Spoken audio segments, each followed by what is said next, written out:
बैठक में रेलवे कर्मियों के लिए लगभग 1800 करोड़ रुपए से अधिक के बोनस की मंजूरी प्रदान की गई।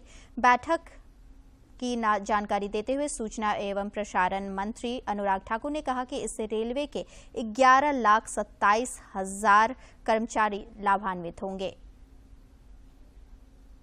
हर वर्ष दशहरा पूजा के अवसर पर प्रोडक्टिविटी लिंक्ड बोनस दिया जाता है और इस बार 11,27,000 एम्प्लॉयज को 1,832 करोड़ रुपए का ये इंसेंटिव दिया जाएगा, बोनस दिया जाएगा, जो 78 दिन का बोनस होगा और 17,951 रुपए जो है ये मैक्सिमम उसकी लिमिट रहेगी जो 78 दिन के लिए है। एलिजिबिलिटी जो है इसमें track maintainers, drivers, guard, station master, supervisor, technician, technical helper, controller, pointsman और ग्रुप सी के स्टाफ, ये सब लोग उसमें रहते हैं। 1,832 करोड़ का लाभ ये प्रोडक्टिविटी लिंक बोनस रेल कर्मचारियों को दिया गया है। श्री ठाकुर ने कहा कि देश में महंगाई पर अंकुश लगाने के लिए मंत्रिपरिषद ने सार्वजनिक क्षेत्र के उपक्रमों की तेल कंपनियों को 2,200 करोड़ रुपए का वन टाइम ग्रांट दिए जाने की मंजूरी दी है ताकि आम लोगों पर बढ़ती कीमत का बोझ न पड़े। लक्ष्मण जी, धन्यवाद, आपने सवाल पूछा क्योंकि दुनिया भर में एलपीजी के दाम 300% से ज्यादा बढ़ गए, लेकिन भारत में नागरिकों के ऊपर वो बोझ ना पड़े तो मोदी जी की सरकार ने सुनिश्चित किया कि पेट्रोलियम कंपनियों तो अब तक जो भुगतान किया है या जो उन्होंने सहा है उसको केंद्र सरकार वन टाइम ग्रांट के रूप में 22,000 करोड़ रुपया दे रही है। ये 22,000 करोड़ रुपया इसलिए है कि भारत के नागरिकों के ऊपर उसका दबाव ना पड़े, लेकिन आपकी पब्लिक सेक्टर अंडरटेकिंग जो ऑयल मार्केटिंग कंपनीज हैं वो भी अपनी जेब से खर्च ना करें, तो भारत सरकार ने इसलिए वन टाइम ग्रांट उसके लिए दी है। अगर दुनिया भर के मुकाबले देखूं तो शायद इससे 4 गुना ज्यादा होगा, यानी कि सीधा तौर पे अगर दुनिया के दामों से मुकाबला किया जाता तो 88,000 करोड़ से ज्यादा का बोझ पड़ चुका होता। तो कहीं ना कहीं हमने यहां पर दाम को भी नियंत्रण में रखा और आम जनमानस पर भी इसका बोझ नहीं पड़ने दिया। राज्य की वर्तमान सरकार के 3 वर्ष पूरा होने पर आज मुख्यमंत्री हेमंत सोरेन ने गिरिडीह से आपकी योजना आपकी सरकार आपके द्वार कार्यक्रम की शुरुआत की। इस दौरान मंत्री आलमगीर आलम, सत्यानंद भोक्ता और जगन्नाथ महतो समेत कई अन्य नेता मौजूद थे। आपकी योजना आपकी सरकार आपके द्वार कार्यक्रम की शुरुआत के दौरान मुख्यमंत्री ने 4 योजनाओं का उद्घाटन और 57 योजनाओं का शिलान्यास किया। कार्यक्रम को संबोधित करते हुए श्री सोरेन ने कहा कि विकास राज्यवासियों के साथ मिलकर किया जा सकता है। इस राज्य के 3.25 करोड़ लोगों तक हम पहुंचेंगे। आप चिंता मत कीजिए, आंधी तूफान आता रहेगा, लेकिन सरकार का जो कदम है वो कभी नहीं रुकने वाला। आज 22,000 से अधिक लाभुकों के बीच परिसंपत्तियों का भी वितरण हुआ। मुख्यमंत्री ने लोगों से शिविरों में पहुंचकर योजनाओं का लाभ लेने तथा दूसरों को प्रेरित करने का आग्रह किया। माध्यम से बिरसा हरित ग्राम योजना के माध्यम से, फूलो जानो योजना के माध्यम से महिला हो, नौजवान हो, स्त्री हो, पुरुष हो, सभी लोग उसका लाभ ले सकते हैं। आज सरकार 8वीं कक्षा से 18 से 19 वर्ष तक की बेटियों के लिए सावित्री बाई फुले किशोरी समृद्धि योजना शुरू की गई है। इसके तहत बेटियों को 40,000 रुपए तक की सहायता प्रदान की जाएगी। सावित्री बाई फुले किशोरी समृद्धि योजना का भी शुभारंभ करने जा रहे हैं। ये हमारी बच्चियों के लिए, हमारी स्कूल कॉलेज जाने वाली बच्चियों के लिए, हम लोगों के लिए काफी गौरव का दिन है। आज इस योजना के माध्यम से लगभग 9 लाख बच्चियों को हम लोग सावित्रीबाई फुले किशोरी योजना के माध्यम से जोड़ने जा रहे हैं। भर में जिन लोगों की मौत सांप के डसने, हाथी द्वारा मारे जाने, पानी में डूबने या अन्य आपदा से होती है तो सरकार ऐसे लोगों के परिजनों को अब 4 लाख रुपए की सहायता देगी। भाजपा विधायक दल नेता और पूर्व मुख्यमंत्री बाबूलाल मरांडी ने राज्य सरकार के 3 साल पूरा होने पर तंज कसा है। उन्होंने कहा कि राज्य सरकार हर मोर्चे पर विफल रही है।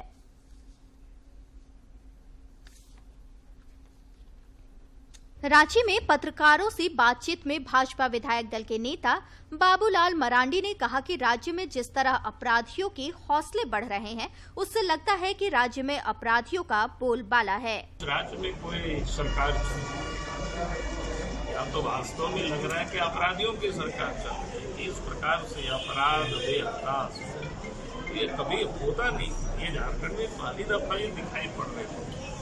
राज्य सरकार के आपकी योजना आपकी सरकार आपके द्वार कार्यक्रम पर तंज कसते हुए श्री मरांडी ने कहा कि गत 3 वर्षों में राज्य में विकास ठप रहा। उन्होंने कहा कि अपनी नाकामियों पर पर्दा डालने के लिए राज्य सरकार यह कवायद कर रही है। अब इन 3 वर्षों में कहीं कोई काम नहीं, बिल्कुल जो बनी हुई सड़कें थे वो भी पिछले दफा भी उन्होंने जो कवायद किया तो उसका रिजल्ट क्या निकला, परिणाम क्या आया। पत्रकारों के एक सवाल के जवाब में श्री मरांडी ने कहा कि 1932 आधारित राज्य सरकार की स्थानीयता की नीति महज दिखावा है और इसका विरोध तो सरकार में शामिल विधायक भी कर रहे हैं। हमने तो शुरू ही दिन कहा था कि भाई कुछ है नहीं उसमें। जिन लोगों ने उसकी स्वागत कर रहे थे, जिन लोगों ने उसके कसीदे पढ़ रहे थे, आपने देखा होगा कि उन्हीं के विधायक ने कहा कि भैया ये तो हम लोग को एकदम बेवकूफ बनाया। श्री मरांडी ने कहा कि पिछले 3 सालों में विकास का काम नहीं हुआ है और जनता पूरी तरह त्रस्त है और महिलाएं असुरक्षित। रांची से अवधेश गौतम की रिपोर्ट। भारतीय जनता पार्टी ने एक बार फिर मौजूदा राज्य सरकार को विकास और भ्रष्टाचार के मुद्दे पर घेरने का प्रयास किया है। रांची स्थित भाजपा के प्रदेश मुख्यालय में पत्रकारों से बात करते हुए प्रदेश अध्यक्ष दीपक प्रकाश और भाजपा अनुसूचित जनजाति मोर्चा के राष्ट्रीय अध्यक्ष समीर उरांव ने सरकार की कार्यशैली पर कई गंभीर आरोप लगाए। भाजपा के प्रदेश मुख्यालय में प्रदेश अध्यक्ष दीपक प्रकाश के तेवर काफी तल्ख दिखे। उन्होंने हेमंत सोरेन के नेतृत्व वाली मौजूदा राज्य सरकार पर एक के बाद एक कई गंभीर सवाल दागे। 1000 दिन में 10,000 करोड़ रुपए के घोटाले को जनता के बीच में बताने का काम, क्या मुख्यमंत्री जी ये बताने का काम करेंगे कि ईडी में जो लोग गिरफ्तार हुए उनसे उनके क्या संबंध है, सरकार से क्या संबंध, ये जनता को बताने का काम। इस दौरान श्री प्रकाश ने कहा कि राज्य की गिरती कानून व्यवस्था से जनता आहत और आक्रोशित है। उन्होंने कहा कि प्रदेश की जनता झामुमो, कांग्रेस और राजद से निजात पाने के लिए व्याकुल है। पूरे झारखंड की जनता आज इस सरकार से आक्रोशित है, आक्रोशित है। जनता भ्रष्टाचार के खिलाफ आहत है। जनता कानून व्यवस्था से आज व्याकुल है और तो और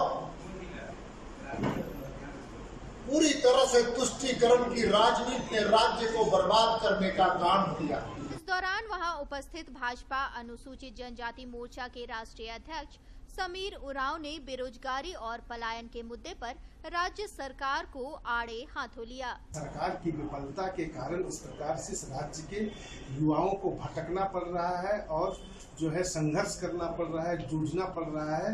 ये इस राज्य के लिए बहुत ही मतलब हम कह सकते हैं कि सरकार की निकम्मी का यह परिणाम दिखाई दे रहा है। नेता दव्य ने झामुमो के चुनावी घोषणा पत्र का हवाला देते हुए सरकार के 3 सालों का हिसाब मांगा। भाजपा नेताओं ने राज्य सरकार की नाकामियों को जनता के बीच ले जाने की भी बात कही। रांची से अवधेश गौतम की रिपोर्ट।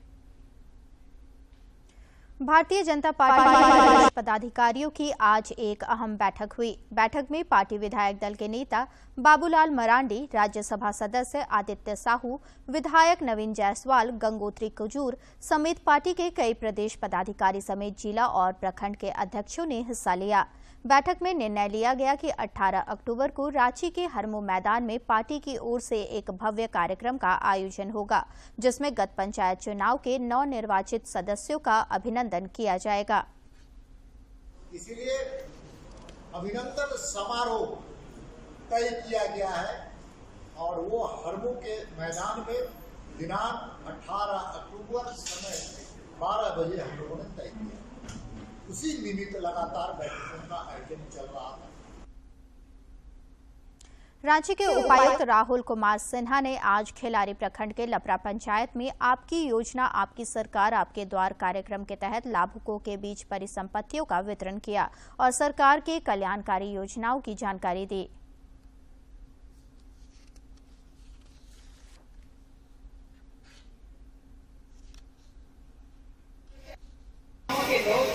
इस पंचायत में आकर आवेदन अपनी पूरे एक महीने तक देते रह सकते हैं। बस यही रहेगा कि इस पर इसके बाद पहुंचाई जा रही है। जो कोई भी आज यहाँ पर अपना आवेदन दे पाने से बोकारो में भी आपकी योजना आपकी सरकार आपके द्वार कार्यक्रम के तहत सभी प्रखंडों के अलावा शहरी क्षेत्र के 11 पंचायतों और वार्डों में कार्यक्रम का आयोजन किया गया। इस मौके पर गोमिया के विधायक लंबोदर महतो, उपायुक्त कुलदीप चौधरी सहित जिला प्रशासन के कई अधिकारी मौजूद थे। कार्यक्रम के माध्यम से आम लोगों को सरकार की योजनाओं की जानकारी दी गई।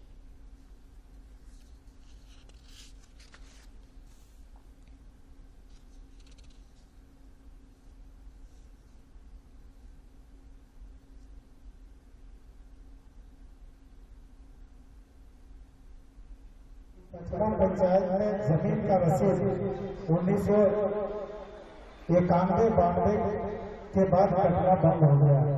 आज पूरे पचमढ़ा पंचायत के रैयत सबसे ज्यादा इसी को लेकर परेशान है, क्योंकि लगभग 32-33 सालों से इनकी जमीन का कोई रसीद नहीं कट रहा। राजधानी रांची में पिछले 10 जून को हुए हिंसा मामले में पुलिस ने आज चार्जशीट दाखिल कर दिया। केस के अनुसंधान अधिकारी प्रदीप कुमार केसरी ने हिंसा के दौरान 2 मृतकों सहित 1 दर्जन आरोपियों के विरुद्ध चार्जशीट दाखिल की है। गौरतलब है कि 10 जून को जुमे की नमाज के बाद रांची के मेन रोड में जमकर बवाल हुआ था। इस दौरान हंगामा, तोड़फोड़ और आगजनी के बाद इंटरनेट सेवाएं तक बंद कर दी गई थी। इस घटना में पुलिस के कई पदाधिकारी और जवान भी घायल हुए थे। जनसंघ और भारतीय जनता पार्टी के संघर्ष के दिनों में बड़ी जवाबदेही निभाने वाली ग्वालियर की राजमाता स्वर्गीय विजया राजे सिंधिया की आज जयंती है। इस मौके पर रांची स्थित भाजपा के प्रदेश मुख्यालय में आज सादगी पूर्वक उनका जयंती मनाकर उन्हें स्मरण किया गया।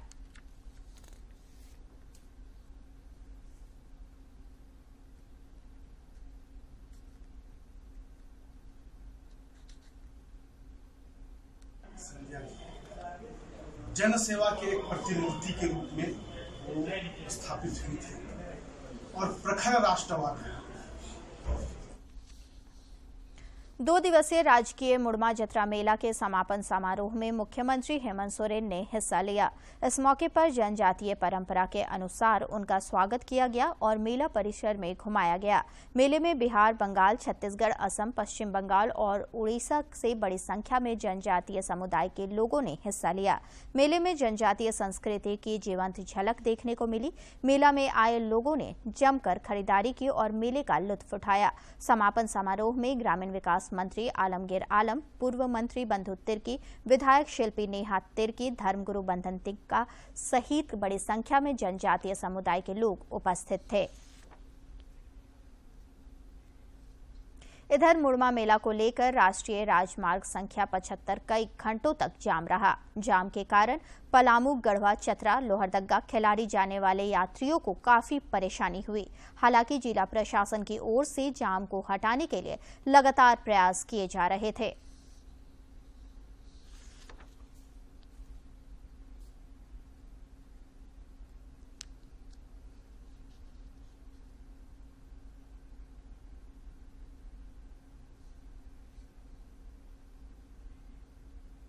भाजपा विधायक और राज्य के पूर्व खेल मंत्री अमर कुमार बावरी ने राज्य सरकार से रांची के खेलगांव स्थित मल्टी स्पोर्ट्स स्टेडियम के उचित देखभाल और बेहतर रखरखाव का आग्रह किया है। श्री बावरी ने आज खेलगांव स्थित टाना भगत इंडोर स्टेडियम पहुंचकर युवा कबड्डी प्रतियोगिता के खिलाड़ियों का उत्साह बढ़ाया। इस दौरान उन्होंने कहा कि अंतर्राष्ट्रीय स्तर के इस स्टेडियम की स्थिति बद से बदतर होती जा रही है।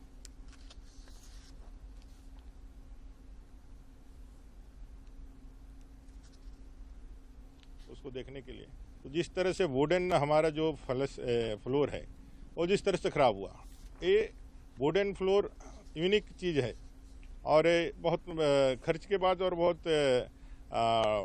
टेक्निकली बहुत होने के बाद इसको बनाया जाता है। लेकिन इसको जिस तरह से ट्रीटमेंट किया जा रहा है, जिस तरह से इसको देखने का मेंटेनेंस किया जा रहा है अनप्रोफेशनल लोगों का। इस रांची सांसद संजय सेठ ने स्कूली बच्चों में नशापान की बढ़ रही घटनाओं पर चिंता जाहिर करते हुए जिला प्रशासन से समुचित कदम उठाने की मांग की है। इस सिलसिले में उन्होंने राज्य के उपायुक्त को पत्र लिखकर विद्यालयों के आसपास नशीले पदार्थों की बिक्री करने वाले पर कार्रवाई करने की मांग की है। पश्चिमी विक्षोभ के असर से राज्य के विभिन्न जिलों में हल्के से मध्यम दर्जे की बारिश का सिलसिला जारी है। पिछले 24 घंटे के दौरान 86.6 मिलीमीटर बारिश जमशेदपुर में रिकॉर्ड की गई। रांची स्थित मौसम विज्ञान केंद्र के अनुसार आगामी 18 अक्टूबर तक कई हिस्सों में हल्के से मध्यम दर्जे की बारिश रह सकती है। केंद्र ने इसके लिए आज, कल और परसों के लिए येलो अलर्ट जारी कर लोगों से सावधान रहने की अपील की है। बारिश की वजह से आज और कल न्यूनतम तापमान में भी 2 से 3 डिग्री की बढ़ोतरी की भी संभावना है। और अब एक नजर डालते हैं प्रमुख शहरों के आज के तापमान पर। राजधानी रांची का अधिकतम तापमान 29.2 और न्यूनतम 22 डिग्री सेल्सियस रिकॉर्ड किया गया। जमशेदपुर का अधिकतम तापमान 33 और न्यूनतम 23.2 तथा डाल्टनगंज का अधिकतम तापमान 31.8 और न्यूनतम तापमान 22 सेल्सियस रिकॉर्ड किया गया।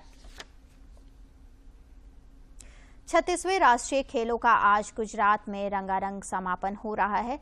56 स्वर्ण, 34 रजत और 31 कांस्य पदक सहित कुल 121 पदकों के साथ सेना पदक तालिका में शीर्ष पर है। 38 स्वर्ण सहित 138 पदकों के साथ महाराष्ट्र और 34 स्वर्ण सहित 106 पदकों के साथ हरियाणा दूसरे स्थान के लिए होड़ में है।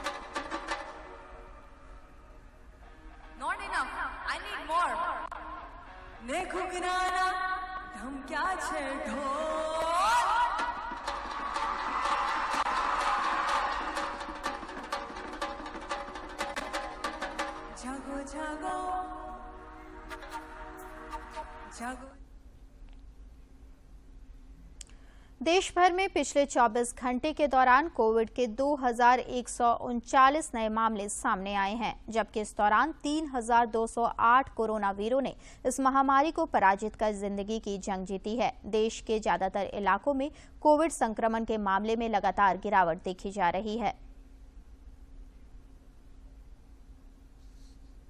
नए मामले दर्ज किए गए और पिछले 24 घंटों में 3208 मरीज उपचार करवाकर स्वस्थ हुए, जिसके बाद देश में रिकवरी रेट 98.76%।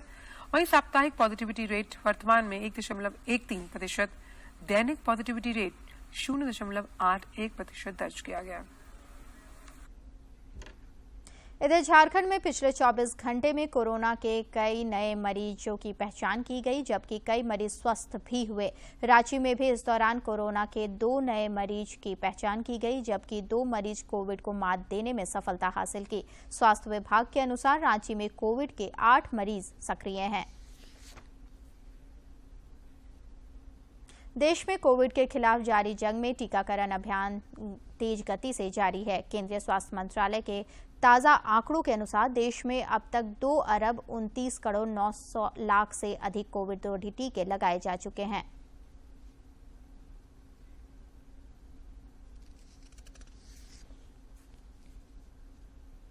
टीकों की खुराक दी जा चुकी है। पिछले 24 घंटों में 4,93,000 से ज्यादा कोविड टीके लगाए गए। टीकाकरण अभियान देश में लोगों की कोविड से सुरक्षा का एक महत्वपूर्ण माध्यम है और इसके उच्च स्तर पर लगातार समीक्षा और निगरानी की जा रही है।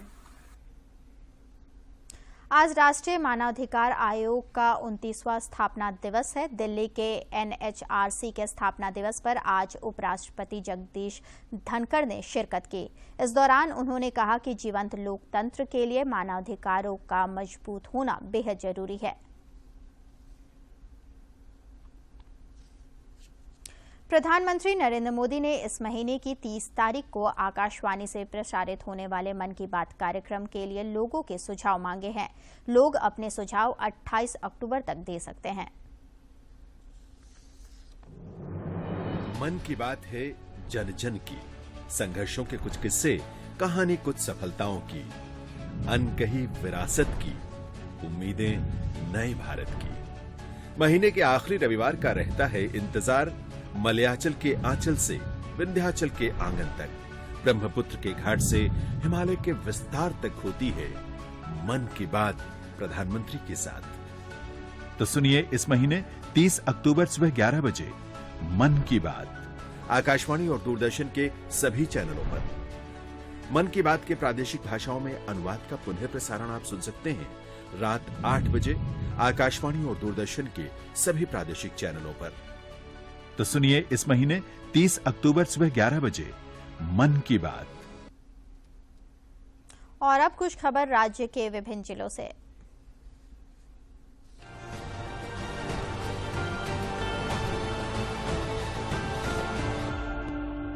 Ranchi chamber of commerce and industries के नए अध्यक्ष संजय माहुरी बनाए गए हैं। वहीं रवि रोहतगी और अभय भदानी को रांची चैम्बर का उपाध्यक्ष, किशन कुमार साबू को कोषाध्यक्ष, दीपक कुमार पोदार को सचिव और गणेश अग्रवाल को सह सचिव चुना गया।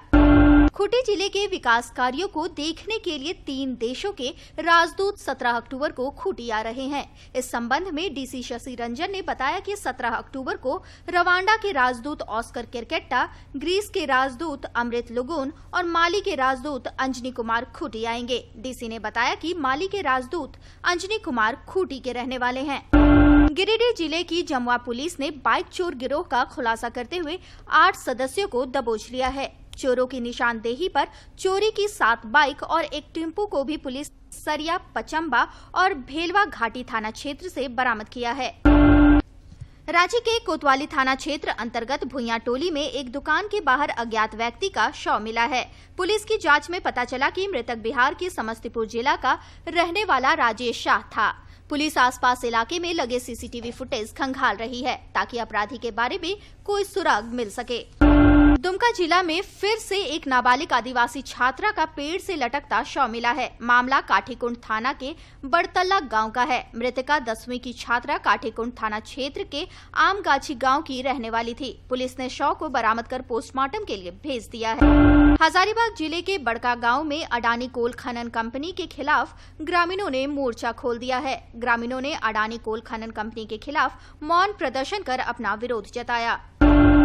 अपराध के खिलाफ राजधानी रांची में विभिन्न जगहों पर चेकिंग अभियान की शुरुआत की गई है। रांची एसएसपी के आदेश पर शहर के कई जगहों पर चेकिंग अभियान चलाया जा रहा है। रांची सांसद संजय सेठ ने राजधानी रांची के मारासिली पहाड़ के शिवलोक धाम के सुंदरीकरण कार्य का उद्घाटन किया। इस दौरान उन्होंने कहा कि यह स्थल पर्यटन का बड़ा केंद्र बनेगा। रांची में 18 अक्टूबर को सभी होटल, कैटरर्स और इस व्यवसाय से जुड़े लोगों की एक बैठक होगी।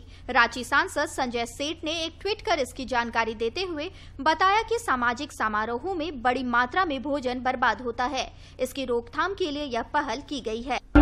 राजधानी रांची के एचईसी आवासीय परिसर स्थित ऐतिहासिक भगवान जगन्नाथपुर मंदिर के गर्भगृह का फर्श अचानक गर्म होने लगा है। यह देखकर मंदिर के पुजारी भी अचंभित है कि आखिर ऐसा क्यों हो रहा है और कैसे हो रहा है। इस घटना की संज्ञान लेते हुए खान विभाग के निदेशक ने जांच करने की बात कही है।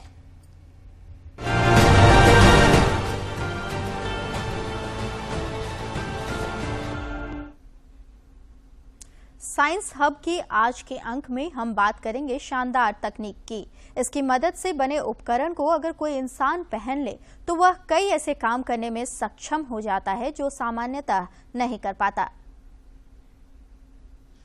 हैं हाजिक रमली। रमली मलेशिया के एक टेक्निकल यूनिवर्सिटी में रिसर्च स्कॉलर हैं। वो अपने खेतों में पाम के पेड़ों से फलों की कटाई कर रहे हैं और इस काम में मदद के लिए इन्होंने एक एक्सोस्केलेटन पहन रखा है। स्केलेटन का सामान्य मतलब होता है हड्डियों का ढांचा। जिस तरीके से हमारे शरीर के अंदर मौजूद हड्डियों का ढांचा हमें मजबूती देता है और रोजमर्रा के कार्यों में हमारी मदद करता है, उसी तरह एक्सोस्केलेटन एक तरीके से हमारे शरीर को बाहर से सहारा देने वाला ऐसा उपकरण होता है जिसे पहना जा सकता है। मलेशिया में पाम उद्योग को ध्यान में रखकर बनाया गया यह एक्सोस्केलेटन वहां काम करने वाले लोगों के लिए कई तरीके से मदद करने में सक्षम है। मलेशिया में पाम उद्योग के लोगों को मजदूरों की कमी समेत कई तरह की समस्याएं सामने आ रही हैं। इन्हीं को दूर करने के लिए तकनीक के माध्यम से यह एक्सोस्केलेटन बनाया गया है। इसको हाजिक रमली ने अपनी टीम के साथ मिलकर एक्सोस्केलेटन प्रोजेक्ट के तहत बनाया है। मैं बहुत खुशी महसूस करूंगा यदि कोई तकनीक किसानों की मदद कर रही है, खासकर अगर कोई तकनीक छोटे किसानों के लिए खेती के कामों को आसान बनाती हो। यह एक्सोस्केलेटन मांसपेशियों पर पड़ने वाले तनाव को 22% तक कम कर सकता है, तो वहीं सहन करने की क्षमता को 47% तक बढ़ा देता है।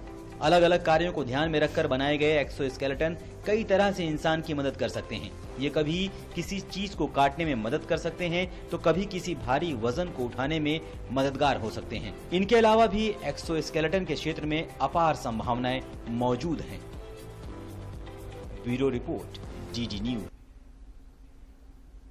हेरिटेज वॉक के आज के सेगमेंट में आपको सैर कराते हैं केरल के अलाप्पुझा की।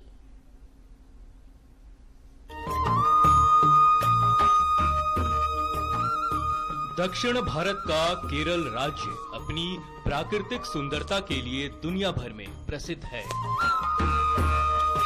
केरल के सबसे प्रमुख पर्यटन स्थलों में से एक एलपी एक खूबसूरत और शांत जगह है जिसे अलाप्पुझा शहर के नाम से भी जाना जाता है।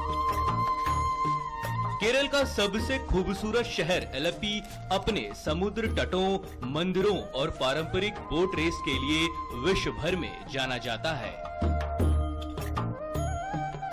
एलपी अपने प्राकृतिक और अंत में मुख्य समाचार एक बार फिर।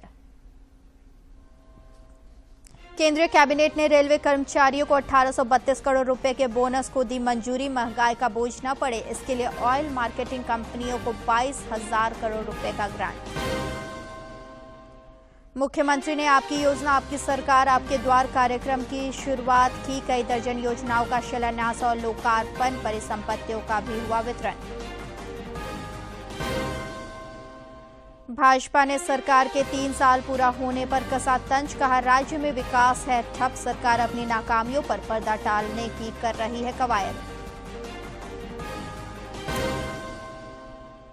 और 2 दिवसीय राजकीय मुड़मा जतरा मेला का आज हो रहा समापन। मेले में दिखी जनजातीय संस्कृति की झलक, लोगों ने जमकर की खरीदारी।